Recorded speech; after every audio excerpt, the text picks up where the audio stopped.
Please remember that it is only at first, only in the first months or year, that it would seem as if living the infinite way is a bit burdensome and difficult, and be willing, for the sake of the fruitage, to experience some of the labor that goes with this work in the beginning. In living the infinite way, then, you are doing two things all day long. You are doing protective work, and you are doing treatment or healing work. You're engaged in those two activities all day long, whether or not anybody asks you for help. And you are always using these three principles in the major part of your work. First of all, from the moment of your waking in the morning, you are doing protective work. Now, don't think of protective work in the sense of protecting yourself from evil or anybody else. Remember that protective work is the realization that there is no power to protect oneself from. That is protective work. Protective work is living in the realization that since there is only one power, there are no other powers to do anything or be anything, and any suggestion of such as this mesmeric influence or mortal mind or arm of flesh or nothingness. Now, without this, you are not consciously thinking of accidents or discords or diseases or sins or temptations, but you are permitting yourself to accept unconsciously or subconsciously the world's mesmerism, the world's hypnotic suggestions. In other words, this evil touches our lives, any form of error touches our lives in very much the same way as this subliminal perception operates. In other words, there is something entering our consciousness which we do not see, hear, taste, touch, or smell. It enters in the form of suggestions or mental impositions. You don't have to see a headline to know that there's trouble in the world. You inwardly feel it. But even if you can't sense that it means trouble, you can tell it that you've awakened with a headache, or you've awakened with a dullness, or you've awakened with a sense of fear. None of this originates in you. None of this is part of you. You may not even have read that there's a flu epidemic going around, and the first thing you know, you have flu. You weren't exposed to it. You didn't consciously entertain it. But suggestion enters our thought, our consciousness, and when there is not a protection from it inside, that is the understanding that this hypnotic influence, mesmeric influence, whatever you want to call it, a mental malpractice it really is, unless there is a realization that it isn't power, that it is not an emanation of God, it can take root in you and appear in any form or every form, and it does appear, and that is why we have these human experiences. Now, in this early part of our conscious activity, it is necessary that often throughout the day, when we receive suggestions of whether it's accidents or sickness or sin or wars or depression or lack or unemployment, As soon as these things touch our consciousness, we should be alert enough to know that this is the tempter. This is a temptation. This is a suggestion from that universal mind of a power and a presence apart from God, and rejected in the realization that this is nothing but the fleshly mind, or the arm of flesh, or nothing. This is not power. This is not God ordained. This has no law of God behind it. And then you're through with it. It takes a minute, but you have consciously set up within yourself the power of truth. Truth being infinite, nothing else can enter. Now, in the same way, the time you aren't doing that, you're engaged really in treatment or healing work, because on every side of you, you are witnessing sin, disease, death, lack, limitation, unemployment, disfigurement, alcoholism, drug addiction, poverty. All of these things confront you on the streets, in the press, on the radio, and you can't afford to be a blotting paper. You can't afford to just let those things go in and pass through you and probably take root. You are consciously alert to realize, yes, these are pictures of sense. Yes, these are mental images. Yes, these are suggestions. But in our understanding of one God, one power, one law, this is nothing. Then you'll find you are abiding in the secret place of the Most High, and none of these things will come nigh thy dwelling place. And if not literally none of these things, few. And when they do come, you've got a principle with which to work to free yourself. Oh, it is probably true, as far as I know it's absolutely true, that there are no humans on earth who completely avoid discords and inharmonies, not even if they lock themselves away in monasteries or convents, because that same old human mind follows us wherever we go, and it accepts these subliminal suggestions even when we're not aware of them. So there's no place you can go and hide from the world's troubles, because your mind is a receiving station. And you don't have to see, hear, taste, touch, or smell in order to become aware. You can get it right from the atmosphere. Now, once you have trained yourself to realize that all of these appearances, and that's what Jesus called them, appearances, judge not after appearances, judge righteous judgment. Everything that came in that nature to his awareness was an appearance. And he didn't judge by that. He let it pass by in the realization that it was only that. Thou couldst have no power over me. What did hinder you? In other words, it isn't power, then it can go by. Now, as you engage in this practice, you'll find two things.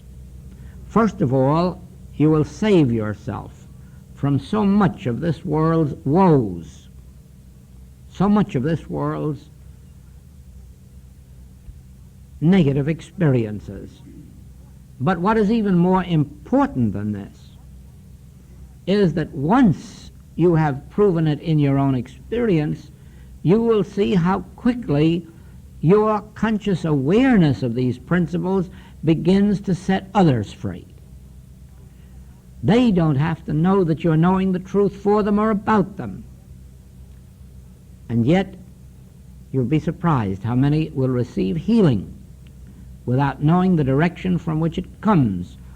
And of course, since we're not out for personal glory, and since we didn't do it as a personal thing, it was a principle in operation, we need not be concerned about getting credit for it.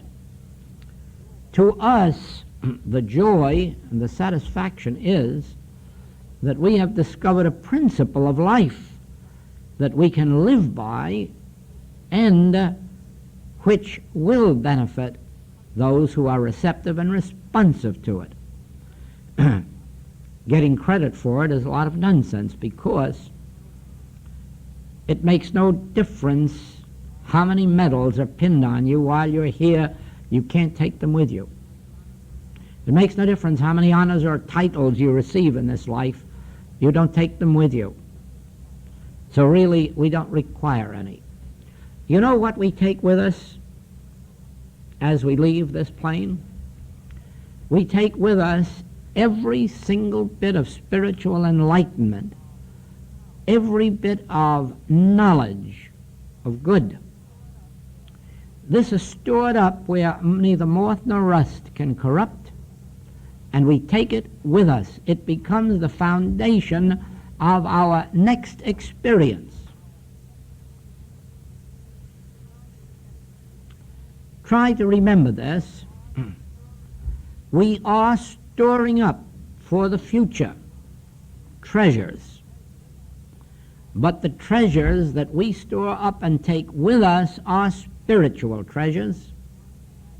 The good that we bring into our experience in life is what we take with us.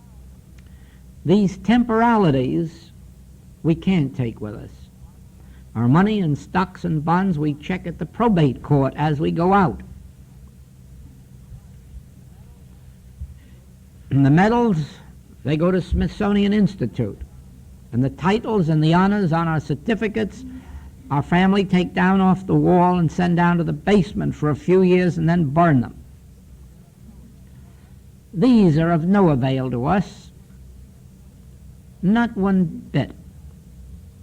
And even the good that is sometimes spoken of us is relatively unimportant. There are probably just as many saying the opposite. But every principle of life that you embody in your consciousness becomes your state of consciousness throughout all time. Just as every skill that you attain here is yours throughout your experience here. You don't lose your skills, you don't lose your abilities, you don't lose your wisdoms. And so it is that you carry with you. Now, this isn't in the nature of trying to build up rewards for the next life, but rather the understanding that the principles of spirit, the spiritual principles which we learn, are our own protection, our own health, safety and security and peace, and they are the principles which we know will be the freedom for every individual on the face of the globe as the world awakens to these principles. Now, you may think that you are living your own life and that nobody else is affected by it. You may think that you are unimportant, or that you are unknown, or that you have no influence. And I want to tell you that this is the most disastrous state of thought that you can possibly indulge. There wasn't anybody more unimportant than Thomas Edison when he was selling newspapers on a train.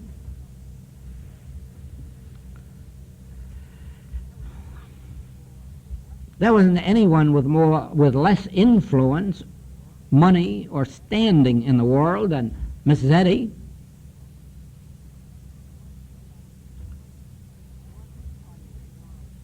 There wasn't anybody in the world farther removed from any possibility of doing anything for anybody in the world than I was, out about my business of buying and selling merchandise. And yet, in the experience of thousands and tens of thousands, it is discovered that if I live my life unto myself, and if I concern myself only with attaining some of this wisdom for myself, I can't keep it bottled up within myself. It has to spread. Somebody witnesses the fruitage of it and wants some of it. And that's how it begins. There isn't any one of us who knows how very unimportant Jesus Christ was as a Hebrew rabbi. And certainly every one of us knows how true his words have become, that my words shall not pass away. For they still live in our consciousness, awaiting our demonstration this very day. There is no one, especially in a free world, unimportant. Nor is there anyone living solely and exclusively unto themselves, even if they seem to be so. Because, as Emerson told us, what you are shrieks so loudly I cannot hear what you say. In other words, what is taking place in your consciousness is an influence. And therefore, if you are studying these principles for no other reason than learning them, than finding out what the secret of life is, eventually these principles will do something to your life, and then through you to someone else. And you have no way of knowing how widespread that will be in time. No, there are unimportant people in this world, and they're all the people who believe they're unimportant. And that's what keeps them so. We are important to each other. We are important to the entire world. We cannot live unto ourselves without benefiting others if our attention is on seeking out, searching out the secrets of life. No one can keep them hidden. I don't know if you know that Albert Einstein expected to go to his grave keeping secret all that he knew about the atom. He had pledged that to himself, that he would never reveal his knowledge to anyone, not because he didn't understand the great good that would come to the world through the right use of this knowledge of the atom, but because he knew that in the wrong hands, the evil that it could do. And he didn't feel that even the good that it could do was worthwhile if any of that evil got out in circulation. And he only gave up this information on the personal word of the one to whom he gave it, that it never would be used for a destructive purpose. And under those conditions, he gave up that secret. Well, of course, the promise wasn't kept, but the point is this, that eventually the day will come when that knowledge that he gave to the world will benefit it. When we're long past the thought of its destructive power, we'll find the greatness of its constructive power, and then the whole world will be rebuilt. So that even if you want, you can't keep bottled up in you these secrets, these principles, these laws. Now, you must understand that these spiritual laws and principles do not only manifest themselves in what we call this spiritual healing or spiritual living. Oh no, it isn't meant that everyone on the earth should just be a religious mystic or a spiritual healer. These spiritual principles will manifest themselves in new forms of music, new forms of art, new forms of literature, new scientific discoveries. Never forget that. it must be 5 years ago that I said to classes that probably within 25 years there won't be any need of spiritual healers because there won't be any more disease on earth. Because medical science has wiped out much of the diseases of the earth, and I have every firm conviction within me that within 25 years it will have solved all the rest of them, more especially the major ones. And that, of course, would put us out of business. Of course, some of the medical doctors are afraid we're going to put them out of business. We never are.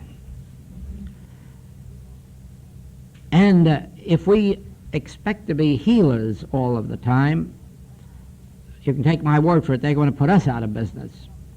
But that is not our function.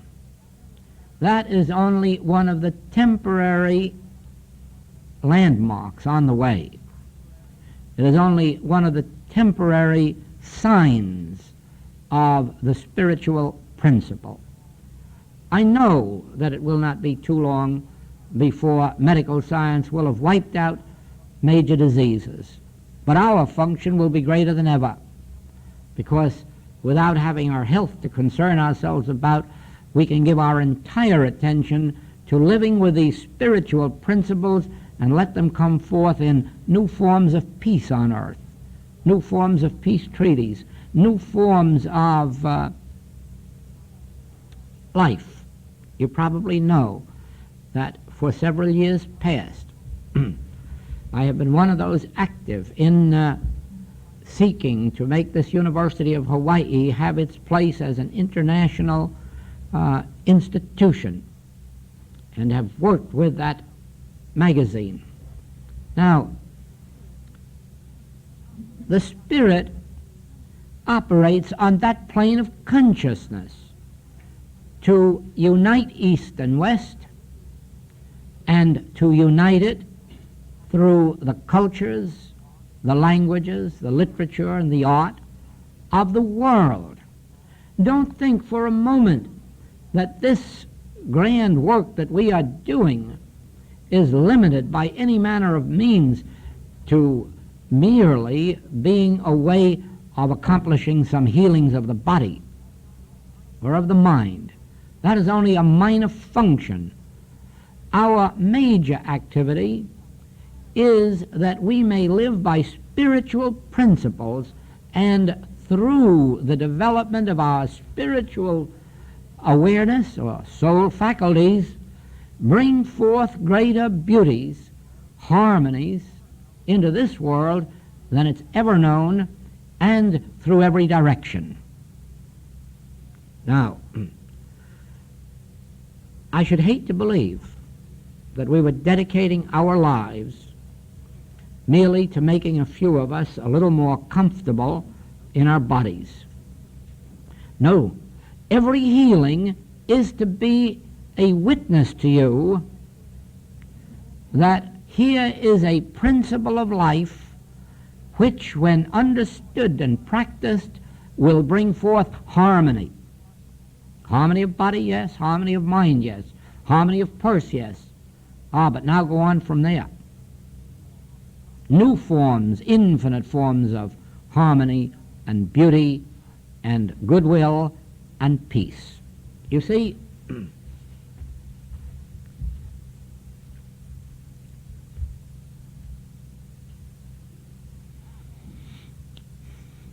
travel is one of the most wonderful activities for many different reasons. But in my lifetime of travel, its main function has been meeting people. My interest is people. I've seen all the scenery, sometimes once, sometimes twice, but that's enough for me. I've seen the art galleries too. But I like people. And I don't go back around the world over and over and over again to see more scenery or even to see more art galleries. But it's to meet people. Because in our relationship with each other, lies the secret of life. Life is for living, and living cannot be done except it is done with each other. No one can live a life unto themselves and be fulfilled. No one. And no nation, no race, no color, no creed can live unto itself and become anything but ingrown. Now the time is ripe. Now the time is ripe when travel takes place faster, cheaper than any time in the history of the world. And we're all travel conscious, not only the people of this country, of all countries. Even those who believe at the moment they can't afford it are trying to afford it.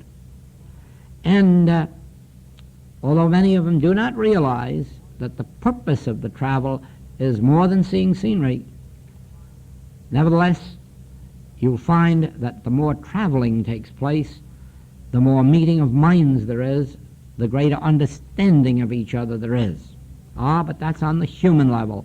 Think now, when each one of us is aware of the fact that we are the temple of the living God and are no longer ascribing evil to each other, no longer believing that evil is a component part of this race or that race, or this nation or that nation.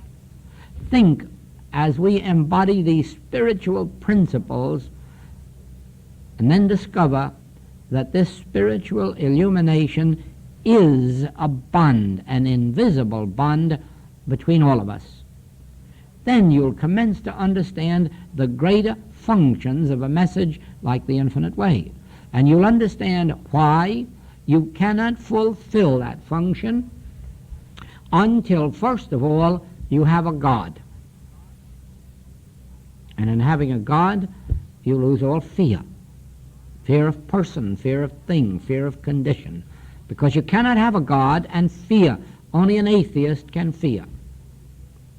And anyone who fears is an atheist, regardless of how many churches they belong to, and no matter how much they protest about their belief in God and faith in God, don't believe them.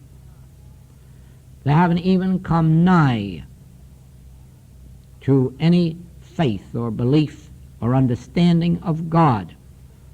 Where the Spirit of the Lord is, there is liberty. And wherever there's an understanding of the nature of God, one cannot fear. They cannot fear life and they cannot fear death.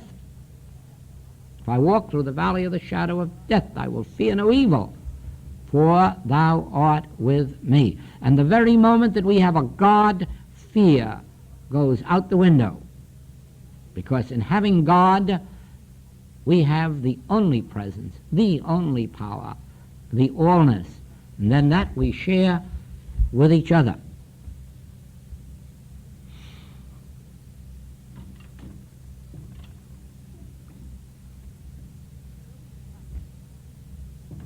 So we practice this one power, and so we practice our two principles of impersonalizing and nothingizing.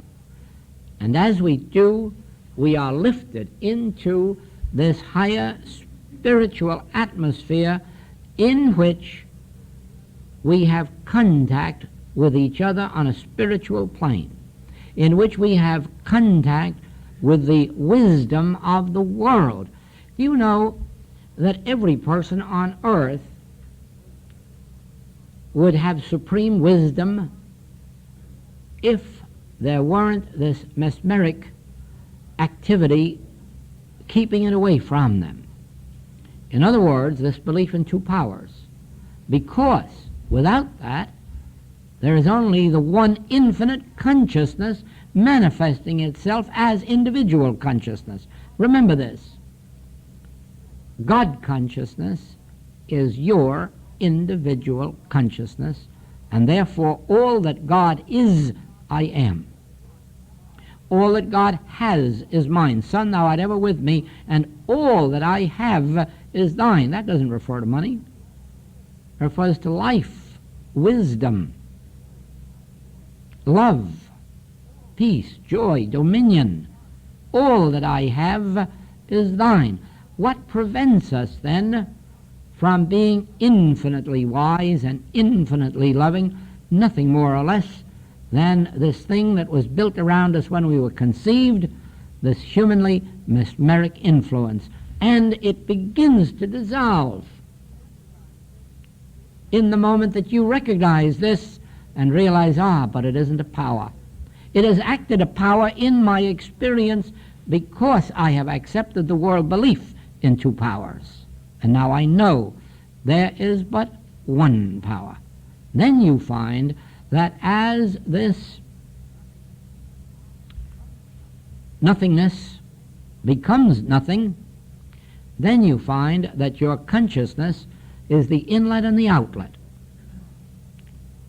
for all the wisdom of God, all the art, the literature, the music, the science, anything and everything which is your birthright. Actually, because of our differing natures, it isn't very likely that we will develop infinitely in more than one direction, but there have been those who have developed in 4, 5, and 6 directions. We call them cosmic minds, only because there was no hypnotism, there was no mesmeric influence keeping out this God wisdom, God knowledge, God power. And so they were a transparency through which art, science, literature, and many other things could come. There have been many such people in the history of the world. They were just people in whom this human hypnotism didn't operate. Now, watch the transformation that takes place in your own experience. Watch the limitations that are broken down the moment you realize that there's nothing keeping you from being a transparency for God, for the infinite nature of God, the infinite wisdom, life, love, truth. Nothing operating but this universal belief, and it is in power. And it is operated heretofore only because, not knowingly, unknowingly and unconsciously, I accepted the world's estimate 2 powers. Because of that, it has functioned. As you nullify it, it begins to lose its power in your life, and you become a greater transparency for divine wisdom, divine love, divine life, divine powers.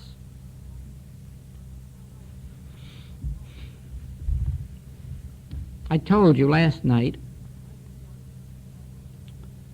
that when this work and this message was given to me, it was told me that my consciousness will be your consciousness. I will do these things as you, through your consciousness, which will really be my consciousness. And that infinite divine consciousness has operated in me and through me, for me and before me, to do these works of the infinite way. And then on April 8th, the same voice said, my consciousness will be the infinite way consciousness throughout this globe. My consciousness will function as the consciousness of the infinite way, of its students, of its work. That was given to me on April 8th, and I know that it's functioning now because I know by the letters I receive how many are already receiving light and illumination and experiences that before that date never had had such spiritual experiences. So I know that this consciousness is operating as their experience, and it will go on and do more so. Actually, the truth is, this consciousness is the consciousness of every man and woman in the world. But it cannot function through this mesmeric sense. It cannot function through selfishness. It cannot function through the mind of those who are on the make, who are seeking only for me and for mind to get and to achieve. It can't function that way because the nature of that mind is an expressing mind, a giving, a bestowing. It is a benediction. The mind of God is a benediction to this world. It is a full-flowing mind of blessings. And we have hindered its operation, not consciously. Oh, no, no. Let's not go back to blaming anybody. Not consciously, but because in our ignorance we have accepted self-preservation as the first law of nature. We have accepted two powers. We have accepted my mind. And then started to count how little or how much education we had and judge by that. And so we've limited ourselves instead of realizing that the God consciousness has no limitations and it embodies infinite wisdom and it imparts it to all of those who are a transparency for it. To be a transparency for infinite intelligence and divine love means to recognize that this thing called devil, mortal mind, or carnal mind, this mesmeric influence of two powers is not power, is not functioning in my experience, and has no law of God to maintain it or sustain it, and then gradually you find how freeing it is and how free you become inside. You must remember that I have said to students many times who have spoken to me, many who have written to me, and says they're discouraged because they don't feel spiritual. And remember what my answer always is, and you never will. And if you meet anybody who says they feel spiritual, don't believe them, they're lying to you. There is no such thing as feeling spiritual, any more than there is such thing as feeling moral. Have any of you ever felt moral? You can be moral, but you can't feel that you're moral. You can be honest, but you can't feel that you're honest. Why, you'd go around just praising yourself all day long if you could feel that you were honest or feel that you were moral. You don't. It is what you are, but that's your natural being. And the moment this mesmeric sense is broken to the extent that you can grasp even a little bit of the fact that there is only one power, you are spiritual. The very moment you are not depending on bread alone for your life, you're spiritual. In the degree that you know that man does not live by bread alone, you're spiritual. In the degree that you know that money isn't supply, money is only one of the forms that supply takes for our temporary use. The minute you know that, you're spiritual. The minute you know that God is infinite, the only power, you are spiritual, but you can't feel it. You can be it, you can experience it, but not feel it. I don't think musicians feel musical. There is no such thing. So don't try to make an emotional experience of this and try to feel spiritual. Don't try to feel mystical. Don't try to feel anything. Be it. Be it. Don't feel it.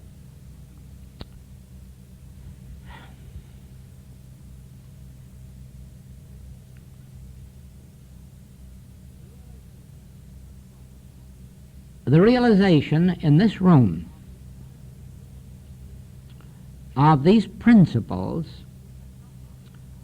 begins instantly to operate as a freeing influence in your consciousness. And it doesn't heal you of anything. It doesn't enrich you. It doesn't improve your morals. It breaks the mesmeric sense and leaves you as the spiritual being, the harmonious being, which you naturally are. I don't know how to describe that, except that There are times when we have a limiting sense of ourselves, and then there are other times when, for one reason or another, that limiting sense disappears and we are our natural selves. Or there may be times when we have a fearful sense, and for hours we may be walking around in fear or dread, and then all of a sudden it dissipates and it's gone and we are our natural selves. Well, that's what I mean by this. Every sense of limitation, every sense of discord, every erroneous trait of character is nothing more than an erroneous sense that's gripping us, and the very moment that one with God begins to realize the one power and the non-power of this mesmeric sense, a sense of freedom takes its place. And you're the same person you were, only now you're free. Whereas before I was blind, now I see. Whereas before I was in a sense of limitation, now I feel free. Whereas before I may have even felt inadequate, now I feel adequate to whatever situation is brought into my experience. The whole thing really is dehypnotization. Now, many, many years ago, when I was spending all of my time in the practice, doing nothing else but the practice, and patients came to me, and I recognized, of course, just watching them, how they were functioning from a sense of limitation inside, how they were functioning from a sense of fear, and many other things that aren't normal and natural to man as he should be. And I would hear friends of mine in the practice say, oh, if so-and-so would only do this, or if so-and-so would only be this way, or if so-and-so would only overcome this. And through those things I saw that these inequities, these injustices, these bindings, limitations, were nothing more than this mesmeric sense. And then the question used to come to me, how do you break this hypnotism? How do you break this hypnotism that's binding this person to greed, and this person to miserliness, and this person to lust, and this person to fear? How do you break this mesmeric sense? And don't ever think that it wasn't years of meditation and years of almost breaking the heart to try to get at the secret before it was revealed to me that the way to break the hypnotism was to know that hypnotism isn't a power, and that that is the only way. And that has been the practice and the function of my work from that day to this. Not trying to break hypnotism, not trying to free anyone from being hypnotized, but by knowing that hypnotism itself is an activity of the carnal mind, and therefore has no power and has no law. I can tell you that that is how we worked when the subliminal perception was offered to the world and was succeeding. And that from the day that we went to work, it hasn't succeeded since. They had to scrap all of the machinery that they had built. They had to stop the pictures that they were making. They had to stop all their experiments, because from that day on, there wasn't 1% of success in any one of their experiments. And up to that time, they'd been having 57% average. But it dropped from 57 to nothing, and it's been nothing ever since. Why? Because the activity of subliminal perception is an hypnotic influence that comes out of the mind of man, or carnal mind. And therefore it isn't a power, and therefore it has no law to sustain it, and it's inoperative, and one with God is a majority. Watch it with the weather. Watch it with tidal waves. Watch it with storms, and see how quickly you dissipate them. The very moment you know that they are not conditions of matter, they're activities of the mesmeric mind. Watch them, how they stop instantaneously. They can't last long in the face of the realization The question was asked of Dr. Suzuki the other night, if you see a flag, or rather he asked it probably in his talk, if you see a flag waving, is it the flag that's waving or the wind? And he said, neither, it's the mind. And they laughed at him and ridiculed him. They don't know how true that is. Nothing happens outside the activity of the mind. If it did, there'd be nobody aware of it. Nothing happens outside the activity of the mind. Not a thing. Therefore, if it's the mind of God, you cannot change it, you cannot alter it, you cannot improve it, and don't try. Don't try to fool with 2 times 2 is 4. Don't try to fool with the movement of the stars or the sun or the moon or the tides. Don't do it. These are the activities of the divine mind, the divine consciousness, the infinite, immortal, eternal, that which was before there was a human being to know it. But anything that exists as an activity of the carnal mind, you can nullify. And in proportion to the degree of your awareness of these principles, you may start with only small things, minor things, but you'll work up to the greater ones because it's all proportionate, just as probably Jesus could heal better than the disciples and the disciples better than the apostles, so it is all a matter of degree. The degree of our awareness has nothing to do with God. So far as God is concerned, God is infinite. It has nothing to do with error. So far as error is concerned, it's nothingness. It's the arm of flesh. Now, what does matter is the degree of our awareness of these principles. And once you know that anything that is the emanation of the carnal mind, of the devil, of Satan, of mortal mind, any time, any moment that you know that any such emanation is without law, without God being, God presence, or God power, you have started to annul it. Now, in your present state of consciousness, if it doesn't yield the first time you know it, keep at it 100 times. Because sometimes it takes 100 times of knowing to break it. Probably if you had found the spiritual master at his height, he would have broken it the first time. But if you and I aren't at that level, let's go back at it the second time and third time and fourth time. Those of you who have ever asked me for help for any problem know that I have never been impatient if it didn't yield at once. I'm perfectly willing to go back the next time and the next time and the next time until it does yield, because I know that it's only the degree of our awareness, the depth of our awareness, that really meets the situation. And if we haven't got it today, let's go back at it tomorrow and keep at it until we accomplish it. Above all things, remember this.